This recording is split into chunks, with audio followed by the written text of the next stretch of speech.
પૂજ્ય બાપુના ચરણોમાં પ્રણામ કરી, વ્યાસપીઠને પ્રણામ કરી, નિમિત્ત માત્ર યજમાન જગુમામાનો આખો પરિવાર, આમ તો એને પ્રણામ જ કરાય બાપુ, જેણે પોતાનો સમય આવા કામમાં આપતા હોય. અંકલેશ્વરથી બાપુ પધાર્યા. તમામ વડીલો, યુવાન દોસ્તો, માતાઓ, બહેનો અને બાળકો, આ બધાને પ્રણામ કરી, કીર્તિભાઈ ભટ્ટ અને ધર્મ જાગરણના તમામ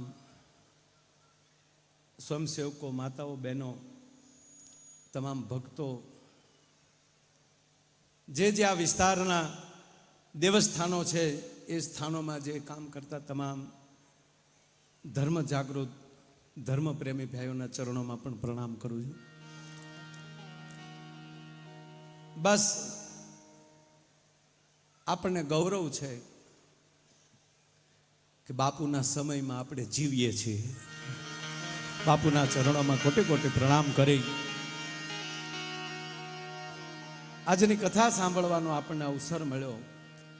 અને આજે બાપુ આપે જે વાત કરી એના ઉપર જ મારે કહેવું છે કે આપણી બે માં છે. એક જન્મ દેનારી માં છે, બીજી આપણી માં આપણો સદગુરુ છે. માં છે એ કુખથી જ્ઞાન આપે છે, સદગુરુ મુખથી જ્ઞાન આપે છે. પણ જે માવું એ કુખથી જ્ઞાન આપ્યા છે ને, એના સંતાનો આવા મહાપુરુષોના મુખ સાંભળવા પાસે આવતા હોય છે, હમણાં ન આવતા. આ નરું સત્ય છે કે યાભમાં ઉગેલ એ જ ચાંદલો ને જીજાબાઈ ને ગાય બા. આભમાં ચાંદો ઉગ્યો એટલે ત્યારે રાત પડી ગઈ હતી ધર્મ ઉપર. ઝવેરચંદ મેઘાણી શબ્દ વાપરે કે આભમાં જેથી ઉગ્યો ચાંદલો તેથી દી નહોતો આપણી પાસે, તેથી રાત હતી. અને એવે ટાણે આ દેશની માએ એક બાળકને જન્મ આપ્યો. બાપુ મેઘાણીએ શબ્દ વાપર્યો કે આભમાં ઉગેલ ચાંદલો ને જીજીબાઈ ને ગાય બાળ રે, તેદી જીજીબાઈ ને ગાય બાળ. જીજી એટલે મોટી, જીંજા એટલે મોટી માં. મોટી બેન ને જીજા, જેમ અંગ્રેજીમાં દીદી કહે, શું કહે શબ્દ વાપરે, એમ રાજસ્થાની શબ્દ છે જીજા, એની ઉપર જીજાજી.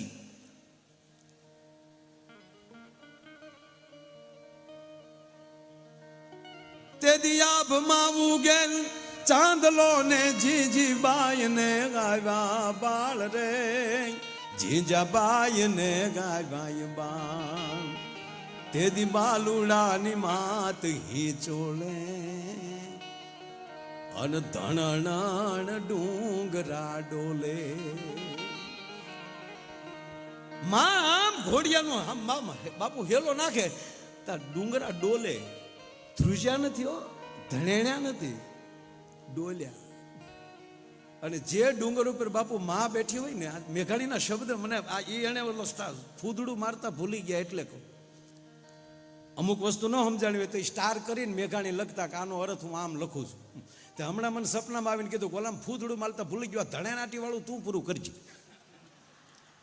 આ ડુંગરા ડોલ્યા છે ના, ધણણ ડુંગરા ડોલ્યા. ધણેનાટી તો થાય પણ ડોલવાનો શબ્દ વાપર્યો છે. એકલા ધણેણા હોત તો ભય હોત, પણ ડોલવું એ તો આનંદ છે ભાઈ, તેથી ડોલ્યા બધા. તો અહીંયા ડુંગરા ડોલ્યા. અને જે ડુંગર ઉપર બાપુ માં બેઠી હોય એને ડુંગર કહેવાય, નકર ઢોરા ધારું કહેવાય. ચોટીલાનો ડુંગર, પાવાગઢનો ડુંગર, ગરવો ગિરનારનો ડુંગર, આબુનો ડુંગર, શું કામ? બધા ઉપર માં બેઠી છે અને બધાની ગુફામાં આવો બાપ બેઠો છે. જેવો શિવાજીનો જન્મ થયો ને, એ ડુંગરા ડોલ્યા એટલે એ ડુંગર ઉપર તેથી જેટલી શક્તિઓ બેઠી ને, એ રાહડે મળીથી રમવા આવ્યો. શક્તિનો ઝીલનારો એ પગની ઠેહુથી ધણેણાટી બોલતી હતી. અને આ વર્ષોથી જે ડુંગર ઉપર માવું બેઠી એ રાહડે રમતી હતી ને, એ જોઈને બાપુ ડુંગરા તેથી ડોલવા મળ્યા હતા. ક્યાંય ક્યાંય પેટમાં પોઢીન એવો દીકરો થયો શું કામ ક્યાંય પેટમાં પોઢીન સાંભળેલી શિવે રામ લક્ષ્મણની વાત જેની માવુએ આવી કથાઓ પેટમાં બાળક હોય ને સાંભળી હોય ને એનો દીકરો પછી જેવો તેવો ન થાય સાહેબ. બાકી હમણાં એક હોસ્પિટલમાં બાળક જન્મ બાબુ તો જન્મતા વેત પુષ્પાનો ડાયલોગ બોલ. હમણાં મેં પુષ્પા હમણાં જોયું. આ 1 મહિના મારે લોકડાઉન આવ્યું હતું ને તમે હમણાં પુષ્પા જોઈ બાપુ. પુષ્પા ફિલ્મ જોઈ. બિચારો ત્રાહો છે હવે આમાં કાંઈ છે નહીં. બધા હું કામ જોયું એ ભલે ભાઈ જોયું આપણે વાંધો ન નગર એવડાય ક્યાંક માફી માગો.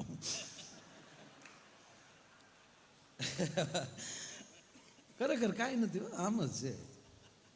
અને લાકડાની ચોરી જ કરે છે. એમાં કાંઈ સ્ટાર જેવું તો એમાં કાંઈ મને લાગ્યું નહીં. પુષ્પાનો ડાયલોગ બોલ્યો છોકરો નગર જન્મતા આવે તો રડે એ જ સારું લાગે. જે વસ્તુ જ્યારે સારી લાગતી ત્યારે લાગે. વરરાજો ભલે બાપુ કલાકાર હોય પણ તો અત્યારે ગીત તો બીજાને જ ગવાય કે ઈ તલવાલીને કે વિદો માજો જગમગ ગામને થાય ગાંડી પાસીનું લાગે. હા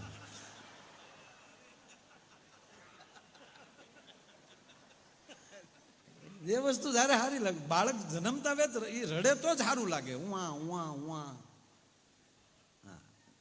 હાસ્ય સારું જ છે પણ જન્મતા જ બાળક દાંત કાઢ્યા હોય તો જેવું બાળકનો જન્મ થાય નહીં હું એનું ગામ મૂકીને વયું જાય કે આ ભૂતના પેટનું કોણ આવ્યું છે.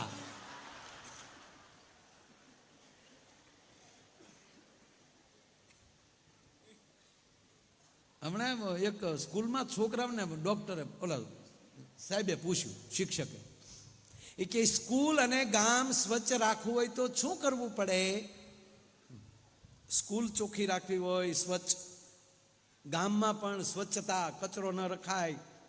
ગામ સ્વચ્છ રાખવું હોય, સ્કૂલ સ્વચ્છ રાખવું હોય, ઘર સ્વચ્છ રાખવું હોય તો શું કરવું પડે. તો છોકરો બોલ્યો તો કોરોના પાછો લાવવો પડે. બાકી આ પરજા હારે એમ છે નહીં. ગોબરાઈ તો આપણે આ જ કરવાના. આ તો ઘરે રહે તો સીધા રહે. બોલો છોકરાઓને થઈ ગયું કે કોરોના લોકડાઉન હોય તો જ આ સીધું હાલ. ખરેખર બાળક ભગવાન છે પણ એ કીધું કરતો હોય તો. બાબુ અમે એક ભાઈને ઘરે ગયા ને તો છોકરો આવ્યું ઉલ્લી ઉલ્લી મહેમાનના ખોળામાં પડે. મહેમાન આવ્યા મહેમાન આવ્યા. પછી મહેમાનના ખિસ્સા જોવે અને આમ નાકમાં ઝીરોના લેમ્પ થયો. એ પાછો મહેમાનને ખંભે લૂસે. મહેમાને બેઠો બેઠો આમાં એક જગ્યાએ મારા જોક્સ બાપુ લંબાવાઈ ગયો. તો એક બેન ઉભા થઈને મને કે ડાયરો કરવા આવ્યા ગોબરાયું કરવા આવ્યા.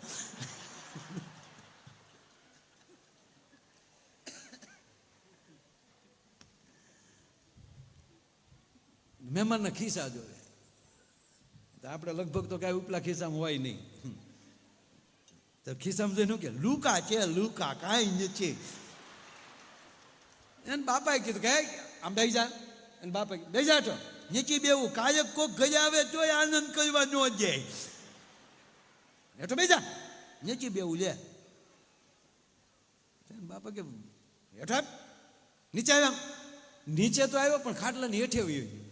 ખાટલાની હેઠે ઊંધો હોય ને પગ ઊંચા કરીને મહેમાનને આમ ઝીકી ઝીકી ઝીકી. પછી મહેમાને પૂછ્યું ગરદણીને કા માનતા વગેરે નો લાગે હાવ. એમણે પધારેલા લાગે ભાઈ. માનતા વગેરે નો લાગે. આ કે તમને કેમ ખબર પડી? તમારું નથી માનતો એટલે કહવા.